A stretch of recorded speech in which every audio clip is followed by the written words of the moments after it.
ప్రస్తుతం దేశవ్యాప్తంగా భారీగా ఉన్న పెట్రోల్ డీజిల్ ధరలతో పేద మధ్యతరగతి ప్రజలు ఎంతో ఇబ్బంది పడుతున్నారు. పెరగడమే కానీ తగ్గడం అనేదే తెలియకుండా పెట్రోల్ డీజిల్ ధరలు దూసుకెళ్తున్నాయి. గతంలో ఎన్నడూ పెట్రోల్ డీజిల్ ధరలు సెంచరీ మార్క్ దాటుతాయని ఎవ్వరూ అనుకోలేదు. కానీ కొన్ని రోజుల్లోనే రెక్కలొచ్చినట్లు ఈ ఇంధన ధరలు పైకి దూసుకెళ్లాయి.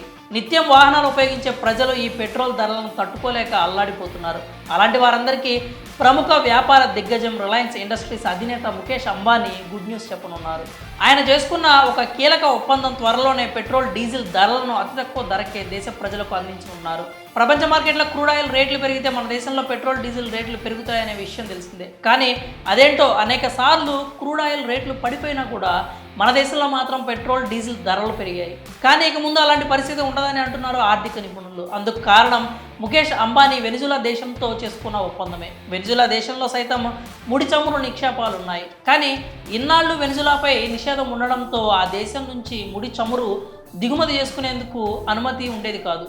కానీ ఇప్పుడు ఆ దేశంపై నిషేధం ఎత్తివేయడంతో ముడి చమురును దిగుమతి చేసుకునేందుకు ముఖేష్ అంబానీ వెనిజులాతో ఒప్పందం కుదుర్చుకున్నారు.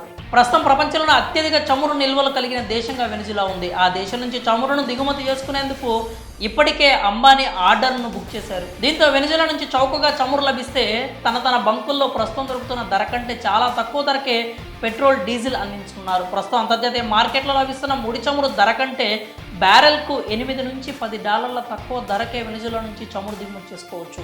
మరి ఈ లెక్కన జియోతో సంచలనం సృష్టించిన అంబానీ తక్కువ ధరకే పెట్రోల్ డీజిల్ అందించాలని వినియోగదారులు కోరుకుంటున్నారు. మరి ఈ విషయంపై మీ అభిప్రాయాలను కామెంట్స్ రూపంలో తెలియజేయండి.